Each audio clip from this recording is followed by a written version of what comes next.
Setelah beberapa waktu lalu menyinggung soal Spider Lady, aku merasa sudah waktunya untuk mulai menceritakan secara urut mengenai perjalanan para member Dreamcatcher pada universe mereka. Karena itu, aku akan mengajak kita mundur ke belakang menuju EP prequel, di mana semua kisah bermula. Mari berharap bahwa aku tidak lost in translation dan pembagian part pada video lirik yang kujadikan referensi itu tepat. By the way, format video kali ini kurang lebih akan seperti podcast, di mana kalian tak perlu terlalu sering memperhatikan layar untuk mengetahui visual yang kuberikan. Jadi, kalian bisa menikmati video kali ini sambil melakukan hal lain, kerja, belajar, mengerjakan tugas, siap-siap tidur, mungkin memasak, apapun itu. Jadi, selamat menikmati. Hampir lupa. Aku berniat menjadikan format ini sebagai salah satu segmen tetap di channelku. Dalam segmen ini, nantinya aku akan membahas trilogi Nightmare secara runut, mulai dari lagu Trust Me yang menjadi pembuka dan lagu Emotion yang kemungkinan besar adalah penutup, sekaligus transisi menuju saga distopia. Jadi, kalau nanti urutan pembahasanku tidak sesuai dengan urutan rilis tiap lagunya, kalian tahu alasannya kenapa.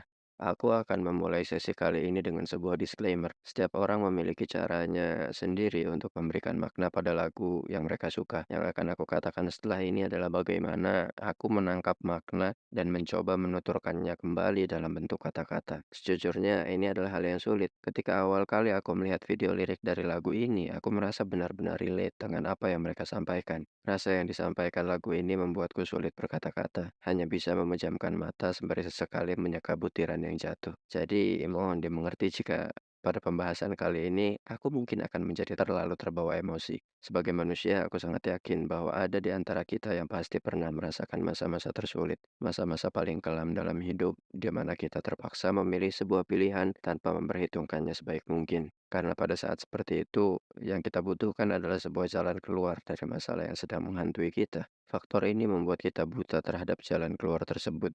Apakah masalah yang sedang kita hadapi itu akan benar-benar selesai, atau kita malah justru sedang masuk ke dalam masalah yang lain? Mungkin pada awalnya kita akan merasa bahwa pilihan tersebut adalah solusi terbaik dari masalah yang kita hadapi. Namun, tanpa kita sadari, ternyata kita melangkah menuju sebuah garis takdir yang penuh dengan lika-liku, menuju konsekuensi bernama mimpi buruk tanpa akhir. Jika aku diperbolehkan untuk merangkum garis besar cerita yang disajikan oleh Dreamcatcher dalam universe mereka, hal barusan yang akan aku sampaikan. Apakah salah adalah sebuah kata yang bisa kita aplikasikan ketika kita mengambil sebuah keputusan? Menurut hematku, kata yang jauh lebih tepat ketimbang salah dalam kasus ini adalah kurang tepat. Karena lawan kata dari salah adalah benar. Yang mana dengan benar, artinya ada sebuah pakem yang sudah membenarkan benar ini. Sementara dalam mengambil sebuah keputusan, kita bahkan tak pernah benar-benar tahu apa hasil yang benar dari keputusan yang kita ambil. Mengapa aku memulai dengan hal yang terdengar filosofis? Karena aku tidak ingin terjadi kesalahkaprahan terhadap inti dari apa yang akan kusampaikan pada video kali ini. Sebenarnya, aku mengatakan hal tadi bukan hanya untuk menghindari kesalahpahaman terhadap video ini, tapi juga berharap bahwa hal yang aku sampaikan bisa sedikit mengubah cara kita bersikap, setidaknya saat kita mendapatkan hasil yang tak sesuai dengan apa yang kita harapkan. Aku rasa cukup untuk yang satu itu. Sekarang, mari benar-benar masuk ke dalam pembahasan. Prequel merupakan sebuah EP yang jika kita mengurutkan secara storyline, maka posisinya akan berada sebelum era Nightmare itu sendiri. Karena itu, banyak insomnia yang berpendapat bahwa event yang terjadi pada MV Fly High terjadi sebelum MV Chase Me dan Good Night. Aku sama sekali tidak memiliki masalah dengan pendapat ini, karena secara logika pun masuk akal. Tapi, tolong izinkan aku menjelaskan pandanganku mengenai hal ini. Menurutku, setiap MV Dreamcatcher merupakan sebuah summary atau rangkuman visual dari apa yang diceritakan pada episode mereka. Dan terkadang, visual yang diberikan dalam MV mereka pun menjadi bukti mengenai sebuah kejadian yang mereka gambarkan secara tersirat melalui narasi yang mereka berikan. Sebagai contoh, yang kali ini muncul dalam kepalaku adalah adegan penutup ikonik yang terdapat pada MV Deja Vu. Pada adegan akhir, kita bisa melihat Hyun duduk di sebuah singgasana dengan background dua buah bulan di belakangnya, satu berwarna biru dan satu berwarna merah. Dua hal ini adalah kunci untuk memahami mengenai beberapa rentetan kejadian yang kita lihat pada universe mereka. Ketika nantinya aku membahas soal lagu Full Moon, aku akan menjelaskan secara spesifik mengenai alasan di balik argumenku ini. Untuk itu, supaya kalian gak ketinggalan sewaktu aku bahas soal lagu Full Moon, jangan lupa untuk tekan tombol subscribe dan nyalain lonceng notifikasi ya. Lanjut. Sependek penelitianku, aku baru menemukan kata bulan merah pada dua B-side, yaitu pada bagian akhir dari lagu Full Moon dan pada lagu Which a Star. Pada dua B-side ini, kurang lebih dijelaskan mengenai fungsi dan akibat yang ditimbulkan oleh bulan merah. Ketika memperhatikan dua lagu tadi, aku mengerti mengapa adegan Yuhyun dengan dua buah bulan bisa terjadi. Dan dengan adegan barusan, aku mendapatkan bukti yang memperkuat argumenku mengenai Yuhyun yang adalah tokoh utama dari universe mereka. Dulu, saat aku memulai penelitianku mengenai storyline Dreamcatcher, aku memulai dari MV Fly High karena berpikir bahwa rasa penasaranku terhadap universe mereka akan sedikit terjawab. Tapi alih-alih mendapatkan kepuasan yang aku temui justru malah beberapa pertanyaan. Semakin diperhatikan, detail dalam MV Fly High justru semakin membuatku kebingungan.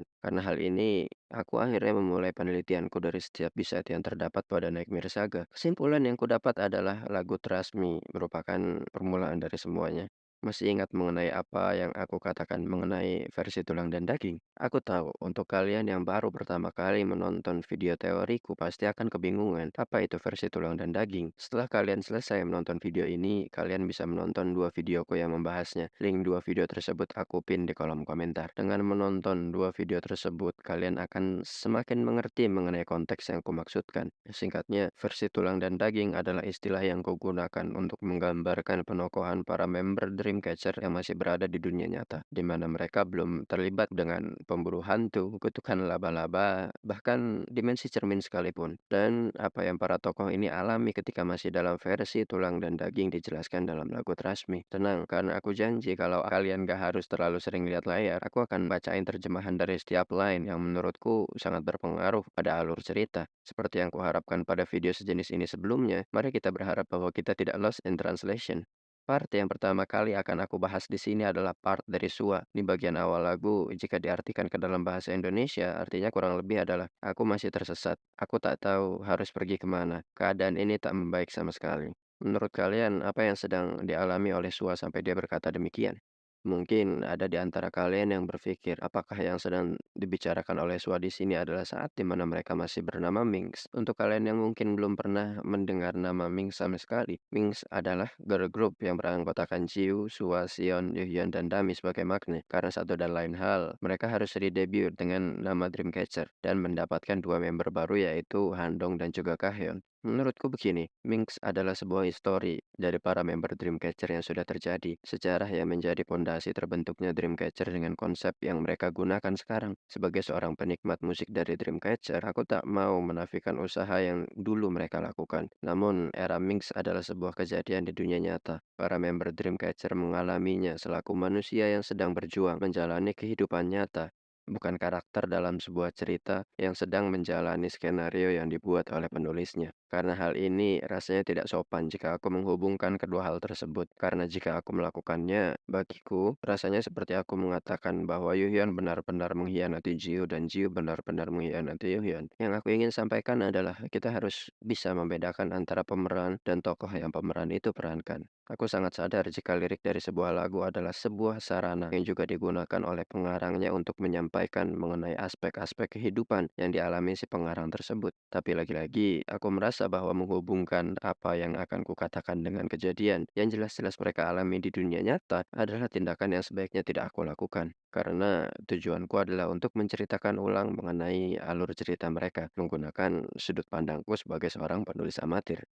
Dengan mengatakan ini, aku tidak ingin dan tidak akan menyalahkan kalian yang mungkin menghubungkan lagu ini dengan era Mings tadi, karena semua orang memiliki hak untuk memberikan makna pada sesuatu. Untukku, ketimbang memperdebatkan mengenai boleh tidaknya menginterpretasikan lagu ini dengan era Mings, aku justru ingin mengaitkan lagu ini dengan kehidupan kita masing-masing. Sebagaimana yang aku katakan di awal video, kita semua selaku manusia, kita pasti memiliki masa-masa sulit yang benar-benar membuat kita terpuruk. Masa di mana rasanya kehidupan terlalu menyakitkan dan kematian terdengar sangat menyeramkan. Dalam masa-masa tersebut, di antara kita pasti ada yang pernah berpikir, aku salah melangkah dan tak menemukan jalan keluar. Aku tak tahu harus merangkak ke arah mana lagi. Keadaanku tak membaik sekalipun.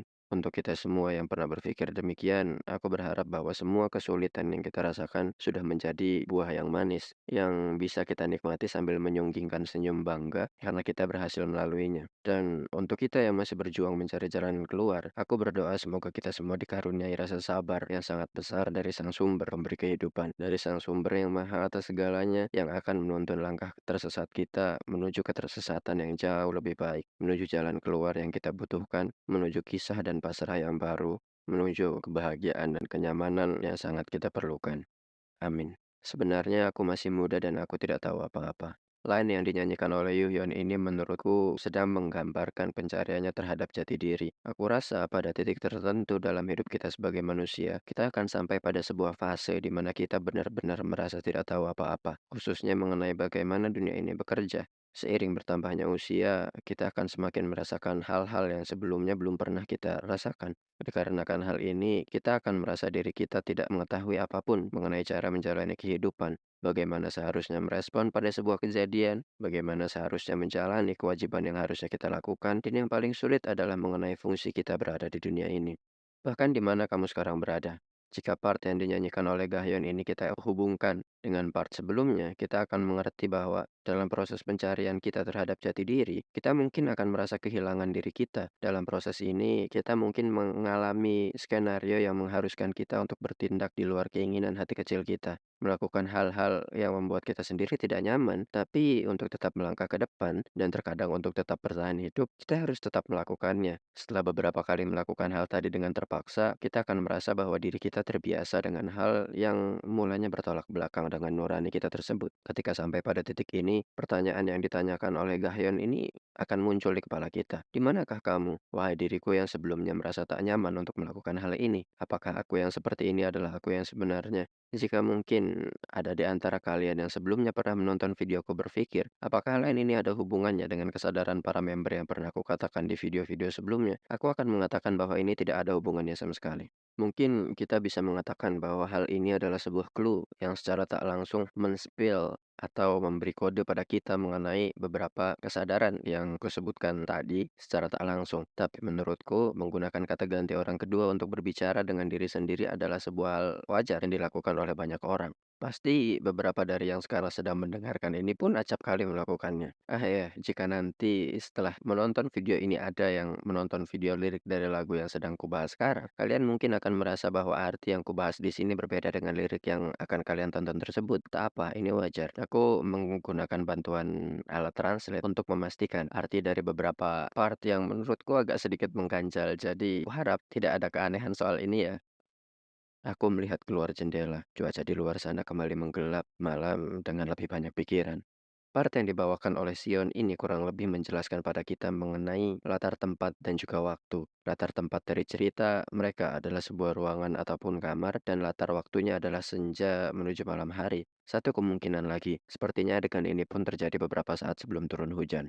Sekarang aku mau kita membayangkan sebuah skenario dalam kepala kita. Skenarionya seperti ini. Bayangkan kita sedang berada pada masa-masa terburuk selama hidup kita. Saat itu, tiba-tiba kita memiliki waktu untuk sedikit menepi dan mengistirahatkan pikiran, mendapatkan sebuah kesempatan untuk bercengkrama dengan sahabat-sahabat kita yang mungkin sudah lama tak saling berbagi kisah. Hari itu, matahari hampir terbenam. Semburat jingga yang seharusnya menutupi langit digantikan oleh kelabu yang membawa haru. Seolah semesta sedang mengajak kita untuk berkontemplasi, menuntun kita untuk melihat kembali semua yang sudah kita lewati. Dan ya, semua orang terdiam, tenggelam dalam cerita mereka masing-masing.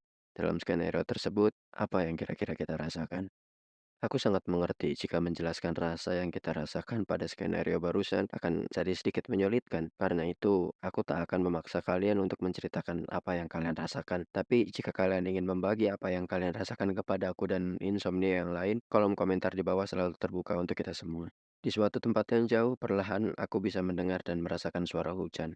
Setelah berada pada skenario tadi, Sua sekarang menuntun kita menuju skenario berikutnya. Kemungkinan setelah keheningan menyelimuti mereka bertujuh karena atmosfer yang mendukung itu, Sua menjadi yang pertama memecahkan keheningan. Ada dua kemungkinan di sini. Mungkin Suwa memang tak begitu nyaman dengan keheningan tersebut, atau dia memang ingin membagi permasalahan yang sedang dia rasakan kepada yang lain. Aku tak tahu apakah ada di antara kalian yang sepertiku juga, tapi aku akan sedikit kesulitan untuk membuka sebuah obrolan setelah keheningan terjadi. Mungkin saja inilah yang Suwa rasakan, sehingga akhirnya dia mengatakan hal random seperti itu. Atau mungkin jangan-jangan dia sedang ingin memberikan kode pada para sahabatnya mengenai apa yang dia rasakan. Berkat keheningan tadi, mungkin saja dia berhasil menyadari sebuah kekosongan di dalam hatinya, yang membuatnya seolah tak dapat merasakan keadaan di sekitarnya dengan baik. Karena itu, dia mengatakan bahwa sesuatu nun jauh di sana mampu dia rasakan, sementara dia sendiri kebingungan dengan apa yang sebenarnya dirasakan oleh dirinya. Yang menjadi pertanyaan sekarang adalah, apa yang dia rasakan? Menurutku, inilah bagian terindah dari merefleksikan sebuah lagu. Terkadang kita tidak bisa mengetahui dengan presisi mengenai apa yang sebenarnya terjadi, tapi kita masih bisa menangkap rasa yang ingin disampaikan dari lagu tersebut. Sebuah gaya penceritaan yang menurutku sangat brilian. Tutuplah matamu dan katakan padaku, tidak apa seperti ini, percayalah padaku. Lain yang dibawakan oleh Yuhyun ini menurutku adalah sebuah jawaban yang secara tak langsung diberikan kepada kita untuk menjawab alasan di balik dirinya yang menjadi tokoh utama dari storyline mereka. Kenapa aku mengatakan demikian? Menurutku, Yuhyun mengatakan hal ini karena memiliki sebuah pemahaman bahwa manusia bisa saja mengambil tindakan yang kurang tepat jika terjebak dalam sebuah keadaan. Secara tak langsung, seolah Yuhyun ingin mengatakan, apapun yang kalian rasakan, ceritakan masalah tersebut kepadaku. Aku akan setia menjadi telinga yang mendengarkan semua keluh kesah kalian dan menjadi pundak yang akan menampung seluruh air mata kalian. Percayalah bahwa semuanya akan baik-baik saja. Percayalah padaku. Dengan mengatakan hal ini, Hyun juga ingin setiap member tidak melakukan tindakan-tindakan yang nantinya akan mengarahkan mereka pada hal destruktif.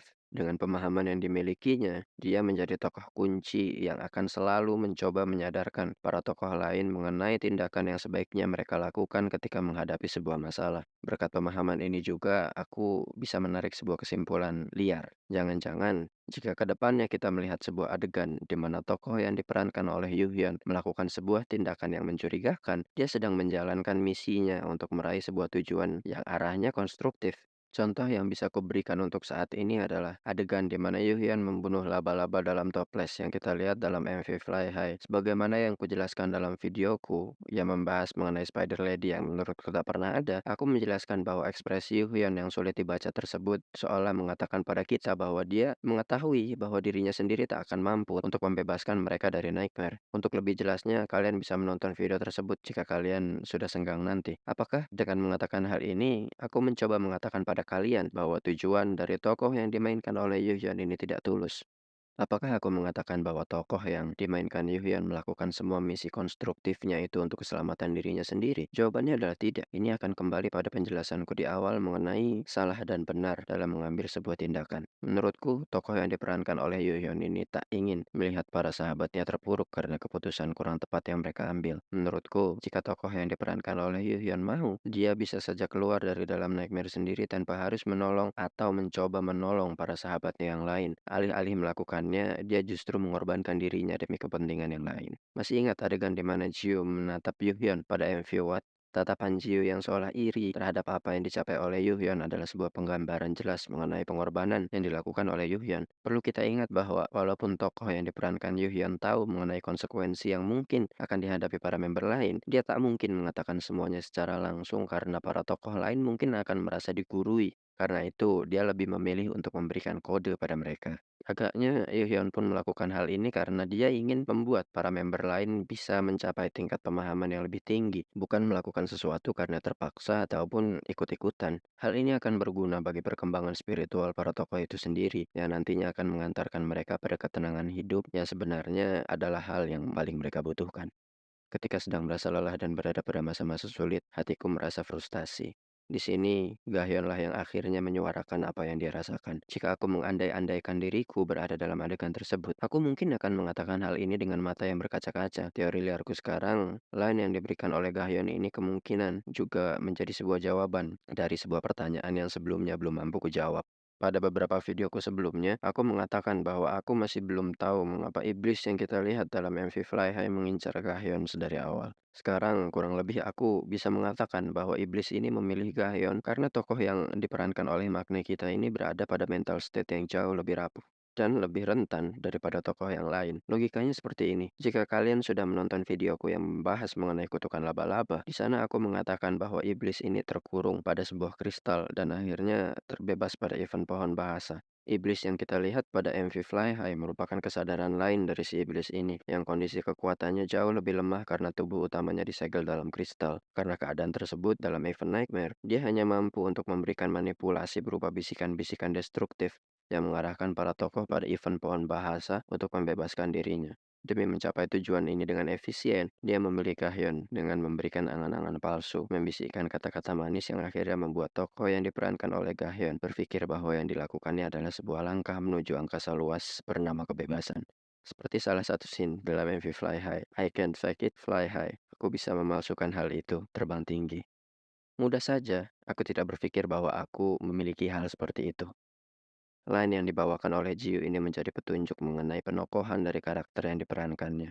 Alih-alih bersimpati pada apa yang dikatakan oleh tokoh yang diperankan Gahyeon, tokoh yang diperankan oleh Jiu seolah memamerkan bahwa dirinya tidak berada dalam keadaan yang serupa. Itu adalah kesimpulan yang akan kita dapatkan jika kita hanya memperhatikan line ini secara sekilas. Tapi jika kita mau merefleksikannya lebih jauh, kita akan mendapatkan makna lain yang mungkin lebih tepat. Di sini, tokoh yang diperankan Jiu mungkin mencoba mengatakan pada tokoh yang diperankan Gahyeon bahwa apa yang dirasakan magnet tersebut mungkin tidak benar-benar terjadi. Mungkin karakter yang diperankan Jiu ingin mengatakan pada karakter yang diperankan Gahyeon bahwa dia hanya terlalu memikirkan masalah tersebut, overthinking. Jika saja magnet kita ini tidak memikirkan masalah yang dimilikinya terlalu jauh, mungkin saja dia dapat merasakan apa yang dirasakan oleh tokoh yang diperankan oleh leader kita ini. Sebagaimana yang kita tahu bersama, hal-hal buruk yang sering menghantui pikiran kita itu sebenarnya tak akan 100% terjadi. Malah terkadang alih-alih hal buruk, malah hal baik yang datang pada kita. Inilah yang ingin disampaikan oleh Jiu. Tujuan yang dimilikinya sama dengan yang dimiliki oleh Yuhyun. Ingin membuat sahabat-sahabatnya melihat dunia dari kacamata yang berbeda. Tapi cara yang digunakannya pun berbeda dengan yang digunakan oleh Yuhyun. Banyak kemungkinan yang menjadi alasan di balik perbedaan ini, tapi bukankah memang isi kepala setiap orang itu berbeda? Dan ya, aku rasa dari perbedaan pandangan ini, kita bisa melihat adegan ikonik pada MV Deja Vu, di mana tokoh yang diperankan Yoo Hyun dan tokoh yang diperankan Ji saling menghabisi satu sama lain. Sebenarnya, perbedaan pandangan merupakan hal yang lumrah, tapi karena manipulasi berupa bisikan-bisikan destruktif dari kesadaran lain si iblis pada MV Fly High, adegan pada MV Deja Vu bisa terjadi. Tunggu, bukankah aku tadi bilang kalau Gahyeon adalah target utama dari si iblis? Kenapa Jiu bisa ikut termakan manipulasi ini?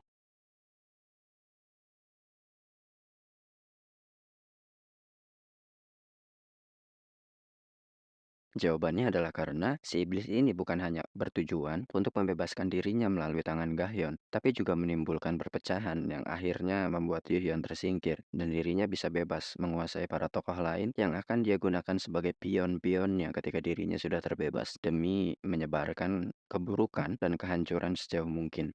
Masih ingat mengenai tema utama yang dibawa pada MV Boka?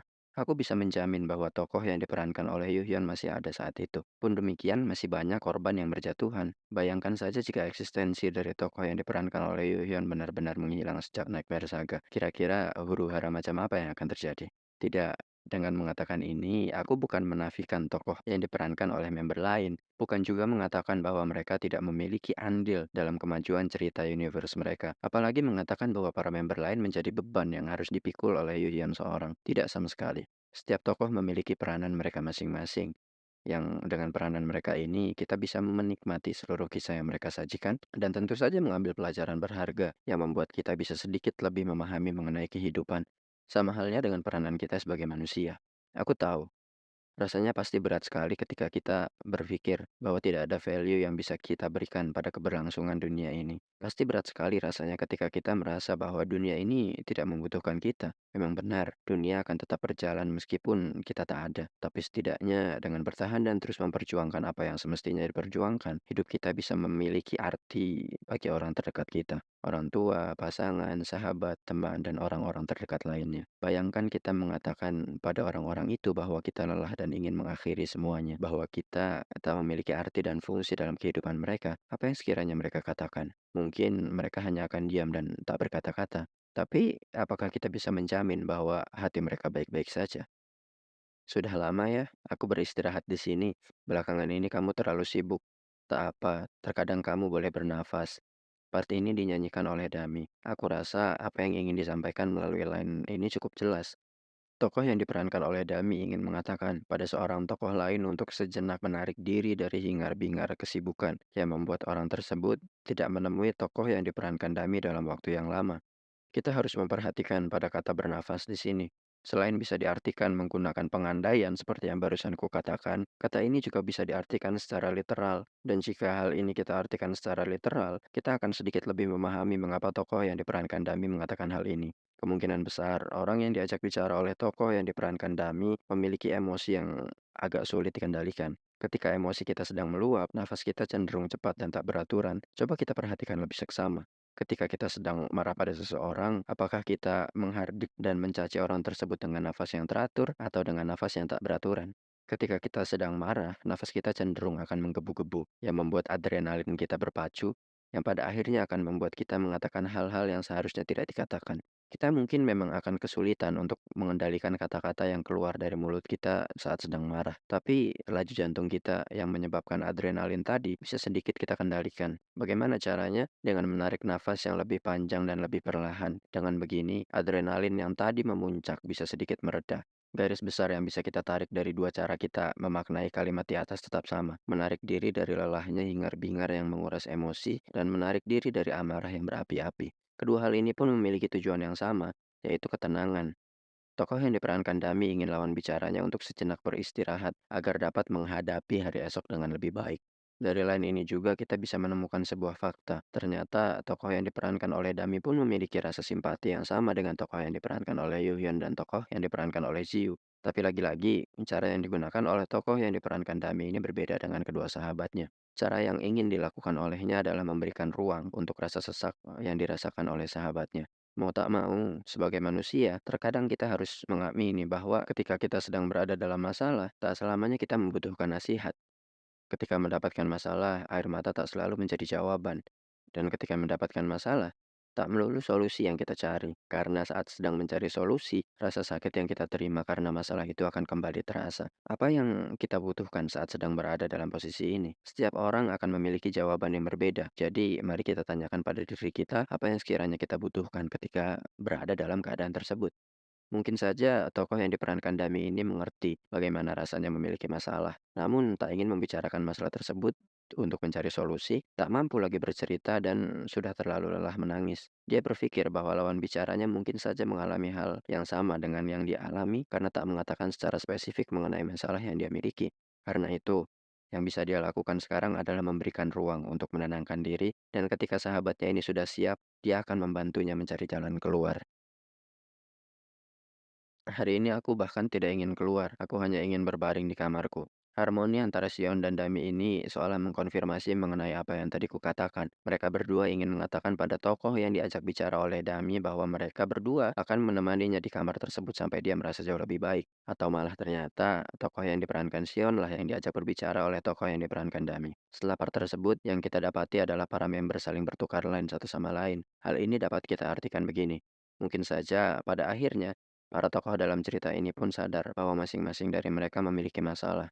Karena itu, mereka mencoba untuk saling menguatkan satu sama lain, agar mereka bisa memiliki kekuatan yang jauh lebih besar untuk menghadapi hari esok.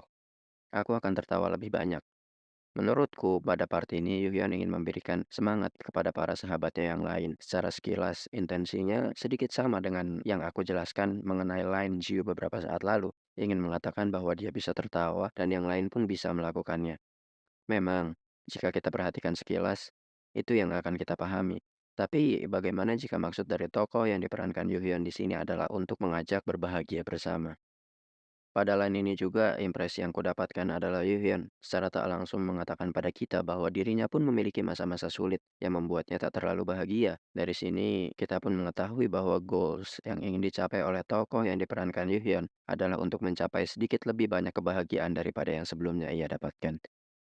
Diriku yang berbahagia, aku ingin menjaganya. Lain dari Sion ini sekilas sama dengan lain Yohyon sebelumnya, tapi ada perbedaan kuantitas yang jelas sekali terasa. Di sini, Tokoh yang diperankan Sion seolah mengatakan pada kita bahwa dirinya sangat jarang sekali merasa bahagia. Karena jarang ini, dia pun mengatakan bahwa dirinya yang berbahagia itu, dia ingin menjadi seperti itu selamanya. Yang kupahami di sini adalah, Sion pun memiliki masalah yang tak dia jelaskan secara gamblang. Masalah ini kemungkinan berkaitan dengan sesuatu yang hilang dari dirinya, karena ekspresi yang dia ungkapkan adalah kesedihan. Atau mungkin kehampaan, bukan kekecewaan atau yang sejenisnya. Untuk sejenak, aku teringat beberapa adegan dalam MV Fly High, di mana Sion dan Sua selalu ditampilkan berdua. Seperti yang kukatakan di awal video, Sua merasa dirinya tersesat, sedangkan Sion mencari-cari kebahagiaan. Jika tadi aku mengatakan bahwa Gahyeon adalah target utama dari si iblis yang dikurung dalam kristal untuk membebaskannya, maka Sua adalah target yang dia gunakan untuk memecah belah para tokoh dalam cerita ini. Kenapa dia harus memecah belah? Sepertinya iblis ini memiliki sebuah visi bahwa para tokoh ini akan menjadi penghalangnya dalam menyebarkan kehancuran ke seluruh muka bumi. Akan berbahaya jika mereka semua bersatu. Walaupun nantinya dia berhasil terbebas dari kristal dan meraih kembali power maksimalnya, memanipulasi orang yang sudah memusuhi 6 sahabatnya akan jauh lebih mudah ketimbang mengalahkan 7 orang yang saling mempercayai. Sekarang, kenapa Suwa? Karena seseorang yang tersesat akan cenderung terus melaju pada trek yang menurutnya benar. Sebagai iblis, si musuh utama kita ini tentu saja tahu mengenai fakta ini. Karena itu, dia memilih Sua. Apa yang dia lakukan untuk memanipulasi Sua? Jawabannya adalah membisikinya mengenai sebuah sumber kekuatan yang bisa digunakan oleh tokoh yang diperankan Sua untuk melakukan apapun yang dia mau. Sebenarnya pun bukan untuk melakukan apa yang ingin dilakukan oleh tokoh yang diperankan Sua, tapi melaksanakan visi-visi dari si iblis secara tak langsung. Aku tidak ingin banyak bercerita mengenai sumber kekuatan ini sekarang. Yang jelas ada sebuah pengaruh buruk yang sangat besar ketika seseorang menggunakan sumber kekuatan ini. Lalu, apalagi hubungannya dengan Sion? Sebagaimana yang aku jelaskan tadi, Sua dan Sion memiliki kedekatan yang lebih intim dari member yang lain. Dalam MV Fly High, diperlihatkan mereka berdua bergandengan tangan di beberapa adegan. Kedekatan mereka ini membuat Sua ingin menghibur Sion. Dengan cara apa? Dengan membagi rahasia mengenai kekuatan yang baru saja dia dapatkan. Sampai sini, si iblis pun akhirnya memiliki 2 pion yang bisa dia manipulasi sedemikian rupa untuk mencapai tujuannya. Di suatu tempat yang jauh, perlahan aku bisa mendengar dan merasakan suara hujan. Part ini menjadi satu-satunya part yang dimiliki oleh Handong dalam lagu ini.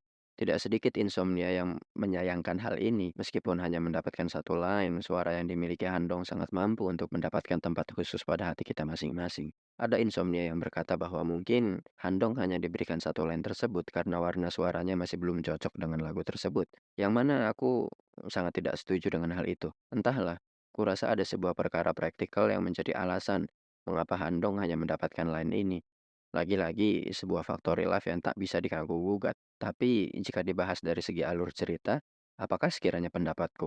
Menurutku, kita bisa melihat fakta ini sebagai sebuah petunjuk mengenai penokohan dari karakter yang diperankan oleh Handong. Lain yang sedikit ini bisa kita asosiasikan dengan sedikit bicara.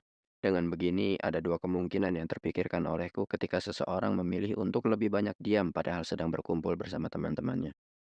Pertama, orang ini adalah orang yang lebih suka mendengarkan ketimbang berbicara. Mungkin saja berbicara pada jumlah orang tertentu merupakan hal yang menguras cukup banyak energi untuk orang ini.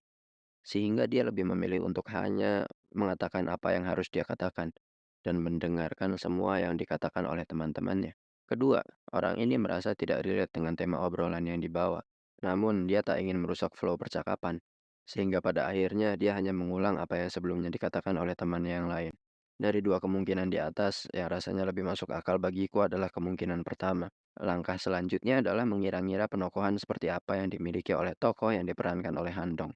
Karena tadi aku memilih kemungkinan pertama, kita harus memperhitungkan mengenai efek apa yang terjadi ketika seseorang lebih sedikit berbicara. Biasanya, ketika seseorang lebih banyak mendengarkan, kepalanya sibuk mengolah apa yang dia dengar ke berbagai arah, memperhitungkan hal-hal yang kemungkinan terjadi, memperhitungkan efek buruk yang harus ditanggulangi, atau bahkan mengkomparasikan apa yang dia dengar dengan pengalaman yang dia punya.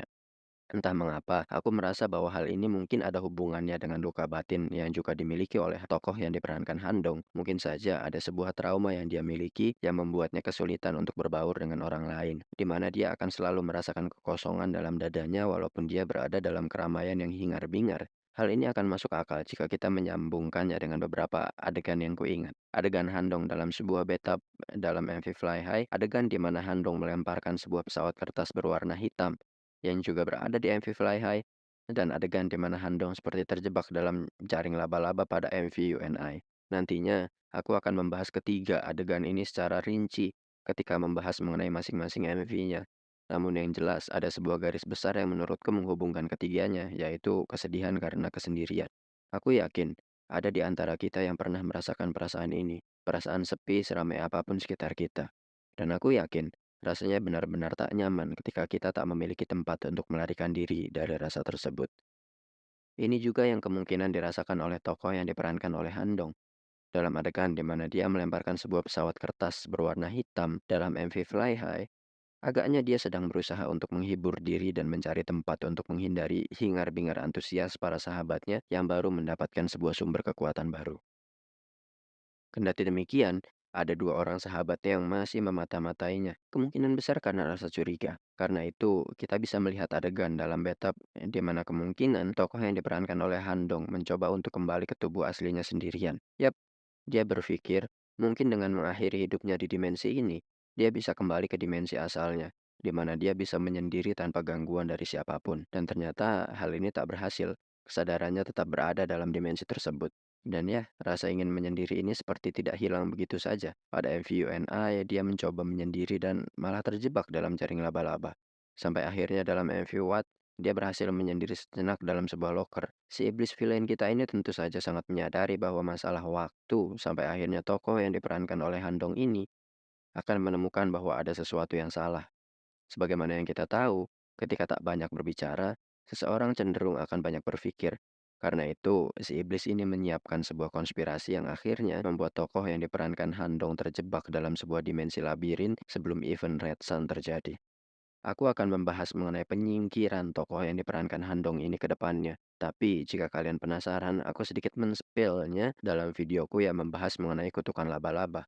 Jadi jangan lupa untuk menonton video tersebut setelah ini ya. Sampai sini kita berhasil memetakan penokohan dari setiap karakter yang diperankan oleh para member Dreamcatcher dalam universe mereka. Tentu saja penokohan ini akan berubah ke depannya karena perkembangan karakter yang akan mereka tunjukkan seiring dengan progres cerita. Karena itu, jika kalian penasaran dengan perkembangan cerita dari universe ini ke depannya, jangan lupa tekan tombol subscribe dan nyalakan lonceng notifikasi agar kalian mendapatkan notifikasi ketika aku mengupload sebuah video baru. Jangan lupa untuk follow aku di media sosial yang aku punya, TikTok, Twitter, dan Instagram. Semua linknya ada di kolom deskripsi video. Karena di sana, ke depannya aku mungkin akan memberikan spoiler mengenai video selanjutnya dan akan mengupload pembahasan singkat yang tak aku bahas dalam video-videoku. Terima kasih karena sudah menyimak pembahasanku sampai sejauh ini. Aku tunggu kalian di pembahasanku selanjutnya ya. See you.